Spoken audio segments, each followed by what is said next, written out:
What was his impression by the Marcos government?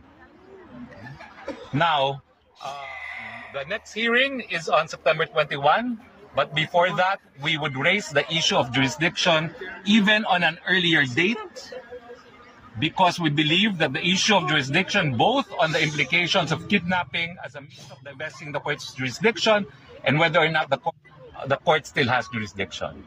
We believe that confirmation of charges is relevant, particularly on the elements of the crime. But we would want that the issue of jurisdiction be ruled upon at an earlier date. Because as we know, if the court has no jurisdiction, pointless to proceed to confirmation of charges. Now, again, as I said, it's only the first time that the Vice President is able to meet with the father. They are meeting now. And we are hoping that this afternoon too, the President will sign our appearance as counsel together with Nicholas Kaufman and VP Inday Sara too, no? Be recognized also as counsel for her father. No? And we hope that with the recognition that we have representation of the President, we would then have more access to the President than we had for the past 48 hours. But I reiterate, this is unheard of, even in a country like the Philippines, where family members, a daughter no less, was not allowed access to her father. This is a very sad day for international justice. Very sad day indeed.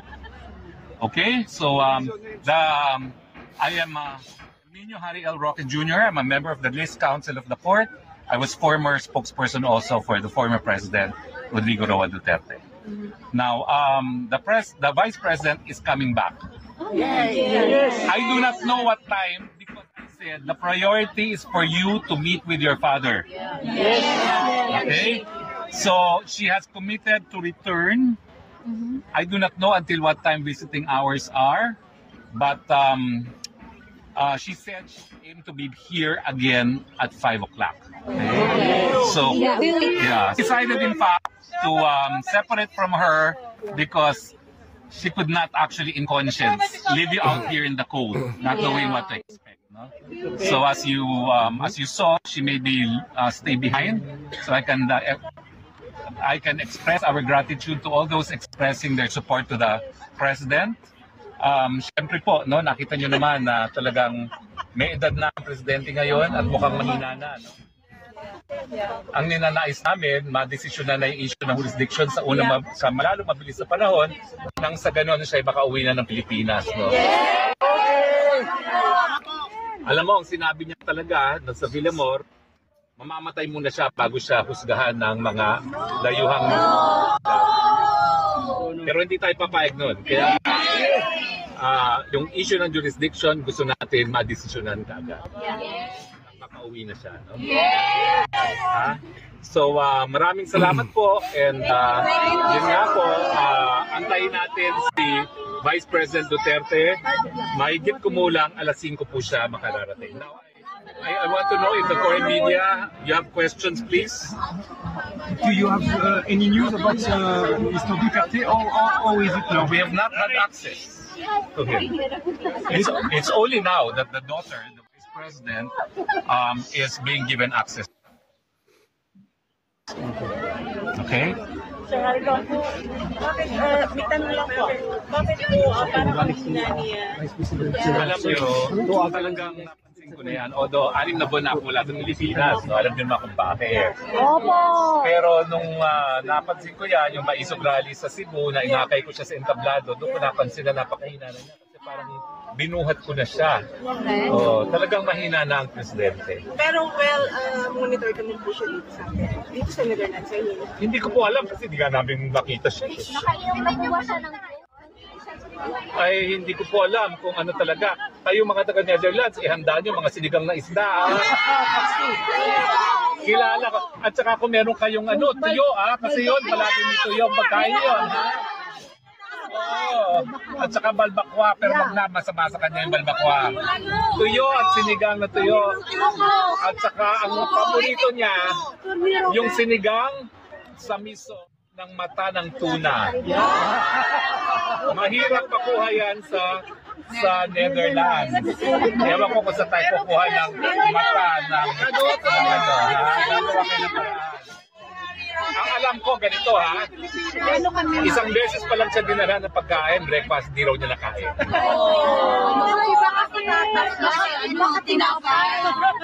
Siyempre, ang hanap nun, Tiyo. Alam niyo ba minsan kumakain kami sa Malacanang, alam mo naman ako matakaw. Buti nga pumayat na ako ngayon. Dito, rumaga, tuyo. Kumuha ako ng tuyo niya, ang sama ng tingin niya sa akin. Kaya alam ko, kailangan niya ng tuyo. Mga taga-Netherlands, kailangan ng tuyo. Okay, kailangan ng tuyo. Gusto ko lang sabihin na thank you dahil napakabuti mo. Salamat po. Salamat po. Mga Pinay na nandito po. Nagpapasalamat po kami, ha? Dahil alam mo, nagbibigay talagang pag-asa at lakas kay Presidente VP Sara yung patuloy ninyong pagsuporta sa kanya. All the way po. Kanina, meron din mga demonstrators galing sa kabila. Buti na lang, di hamak, mas marami sa inyo. Buti na lang, mas marami kayo. Maraming mga Ngayon pa lang. Pagpakit nyo, pangalawang araw na, ngayon pa lang. Hindi man lang pinigyan ng pagkakataong bumisita bago iharap sa kauna-unang pagkakataong sa Husgado. Sa Pilipinas, hindi mangyayari yan. Dito pala sa Holland, nangyayari yan. Ito lang sa ICC.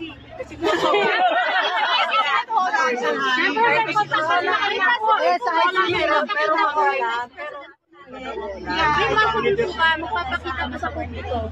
Ay, malabo yun. Malabo yun. Hanggang hukuman lang siya. Si VP ba? Si Dr. lang?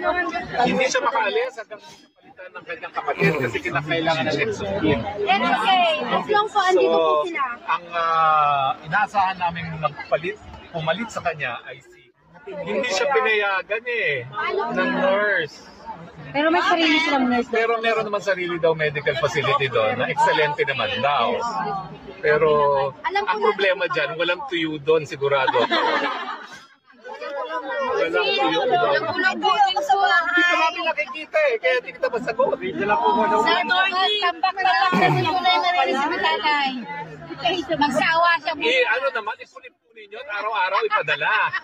Attorney, sila pinili ko Hindi, ngayon lang pinayagan ang Vice President at siya lang. Kaya nga, minabuti na niya na pa-stay ako dito kasama ninyo dahil hindi ko rin siya makikita. Ngayon pa lang niya pipirmahan yung aking appearance as counsel. Pero may chance clear. Na pag napirmahan na niya at na-recognize na ako as counsel. Kasi ngayon, si Medial Dea lang ang counsel Meron siya mabasa na video. Okay. Ano po may Salamat po. Wala na, natapos na.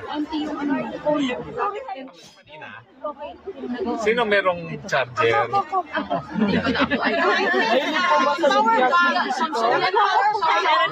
Kamusta po yung panahon dito? Mainit po ba? Naku naman, uwi na ako. Kailangan po Kaya lang, di ba, 6 na buwan na ako wala doon. Wag pa po muna. Kailangan po kayo dito. Kayo po, malamig po ba dito? Sa tingin niyo po? Subsokan ang lamig. Kanina naglalakad kami ni BP Sara. Sabi niya, frostbite na yung aking mga paa. Di ko nararamdaman. Ano ba ano niya? Ang size ng sapatos niya? Bibigay ko kay bibigay ko kay Hindi BP. yan makakarating. Bibigay ko kay, alam ko to, meron pala ditong ganito rin. Akala ko sa Japan na. Pwede po bumili ng kahon-kahon niya. Naka-nasave kayo? Oo, Receive kaya yun. Oo, naka-live naman na yun. Kahit na na-empty.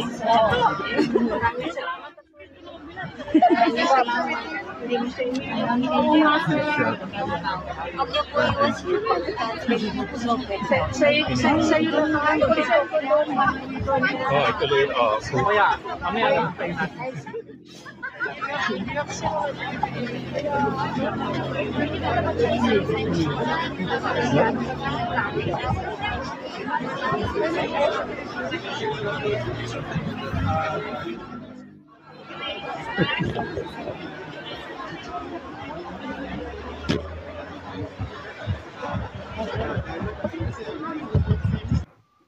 The initial appearance. Ayon po sa ICC.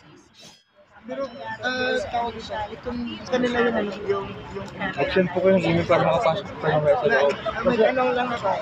Ano bang assistance ng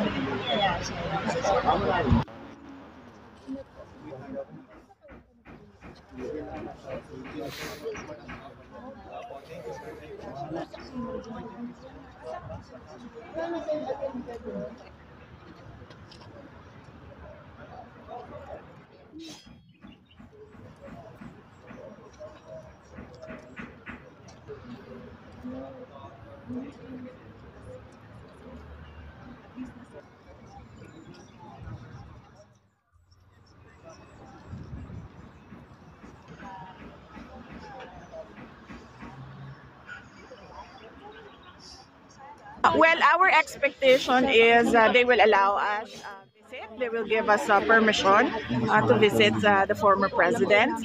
And the other one is we hope that they will allow our request to move the initial appearance.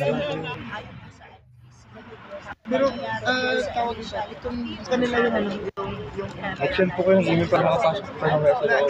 Magtanong lang ako. Ano bang assistance ng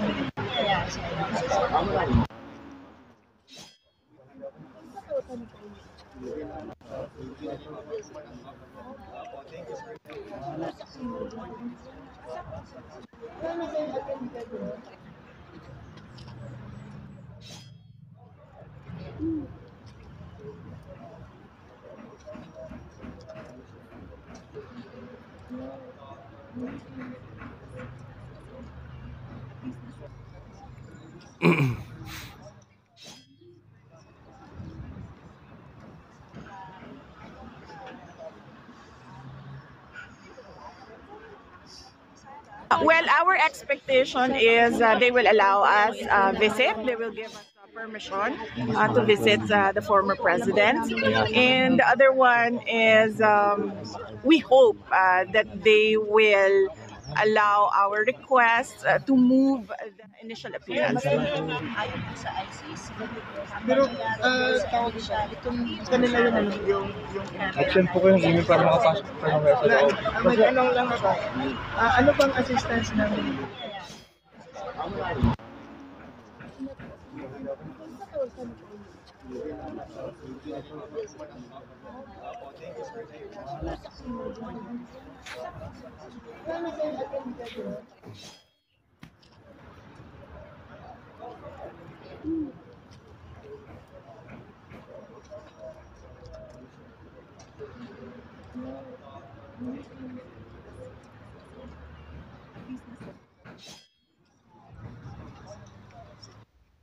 The court should rule on the legality of kidnapping as a means of acquiring jurisdiction, and we cite the case of Ibrahim versus Minister, a decision of the Constitutional Court of South Africa that the illegality of the arrest should divest courts of its jurisdiction. You cannot correct a wrong by committing another wrong. I think it is high time that the court clarify its position on this matter. It is unacceptable that we accept or accept jurisdiction acquired through kidnapping, especially when the kidnapping took place in the context of the Philippines, where the court is now being used as a tool of oppression by the Marcos government. Now, the next hearing is on September 21. But before that, we would raise the issue of jurisdiction even on an earlier date, because we believe that the issue of jurisdiction, both on the implications of kidnapping as a means of divesting the court's jurisdiction, and whether or not the court has jurisdiction, despite the fact that preliminary examination was commenced 2 years after we had already withdrawn from our membership in the court, whether or not the court still has jurisdiction. We believe that confirmation of charges is relevant, particularly on the elements of the crime. But we would want that the issue of jurisdiction be ruled upon at an earlier date. Because as we know, if the court has no jurisdiction, pointless to proceed to confirmation of charges.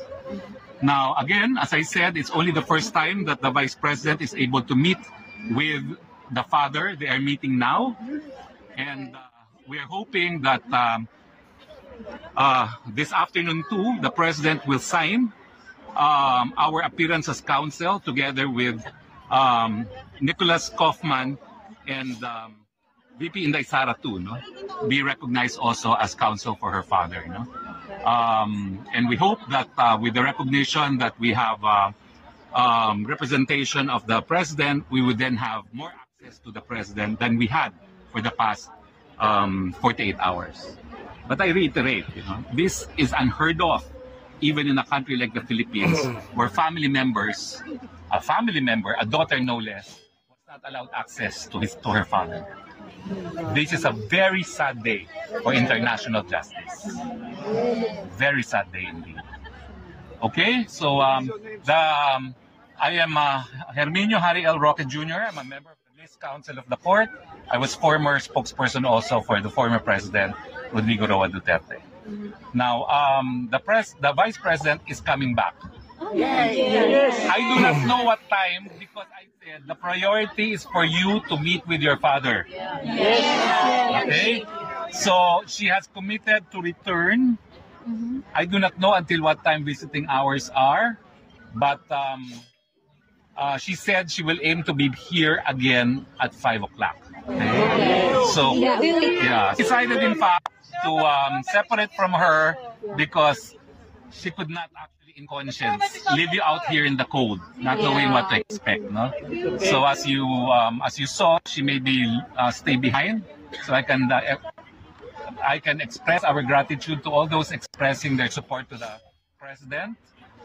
Siyempre po, no, nakita nyo naman na talagang may edad na ang Presidente ngayon at mukhang mahina na. No?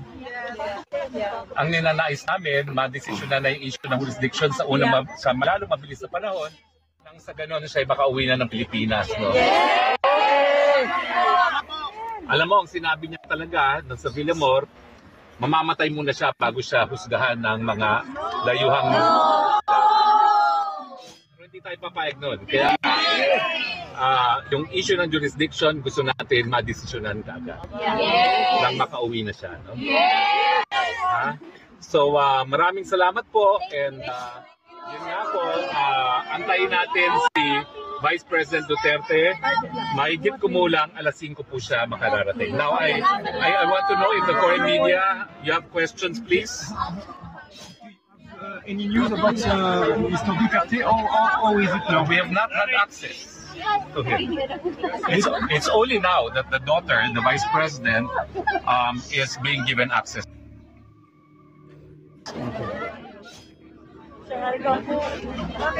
May tanong lang po. Bakit po parang kami sinaniya? Alam nyo, talagang napansin ko na yan. Although, 6 na buwan na ako mula sa Pilipinas. No? Alam nyo naman kung bakit. Pero nung napansin ko yan, yung maisog rally sa Cebu, na inakay ko siya sa entablado, doon ko napansin na napakahina na niya kasi parang binuhat ko na siya. Talagang mahina na ang Presidente. Pero monitor kami po siya. Sa Netherlands, hindi ko po alam kasi hindi nga namin makita siya. Nakainom na po ba siya ng coke? Ay, hindi ko po alam kung ano talaga. Kayo mga taga-Netherlands, ihanda nyo mga sinigang na isda. Kilala ko. At saka kung meron kayong tuyo, kasi yun, palagi may tuyo ang pagkain yun. At saka balbakwa, pero masama sa kanya yung balbakwa. Tuyo at sinigang na tuyo. At saka ang niya, yung sinigang sa miso ng mata ng tuna. Mahirap pakuha yan sa Netherlands. Ewan ko kung sa tayo kukuha ng mata. Ang alam ko ganito isang beses pa lang siya dinala ng pagkain, breakfast, hindi raw niya nakain.